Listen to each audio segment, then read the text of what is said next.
कलसा धरवले बानी। घर परिवार संगे ललसा लगवले बानी।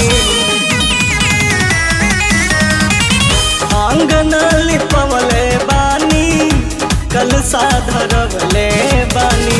घर परिवार संगे ललसा लगवले बानी। देवी माई हो तनिका आ जाई तू, दुर्गा माई हो तनिका आ जाई तू।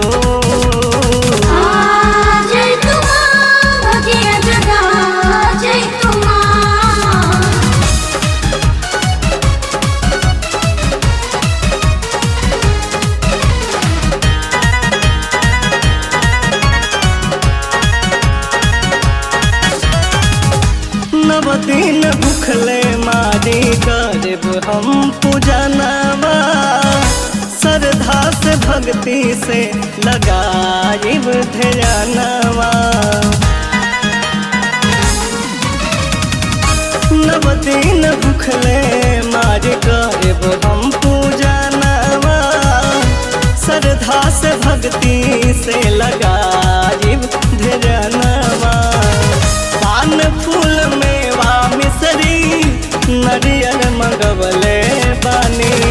गैया के घिउवा से दिया ना जगवले बानी। देवी माई हो तनिका आ जाई तू, दुर्गा माई हो तनिका आ जाई तू।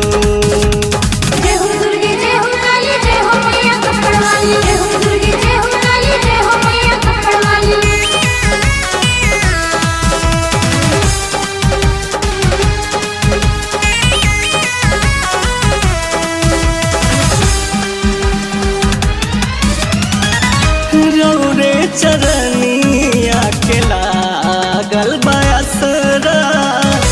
ए माही भगिया जगा दी अब की हमरा। रौरे चरनिया के लागल बयसरा। ए माही भगिया जगा दी अब की हमरा। अड़हुल फूल लाली चुनरी मंगवले बानी।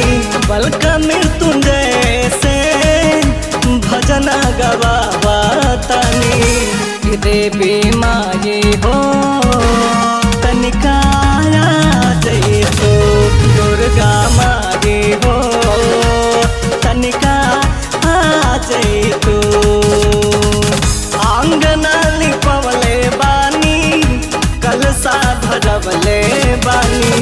घर परिवार संगे ललसा लगवले बानी। देवी माई हो तनिका आ जाई तू, दुर्गा माई हो तनिका आ जाई तू।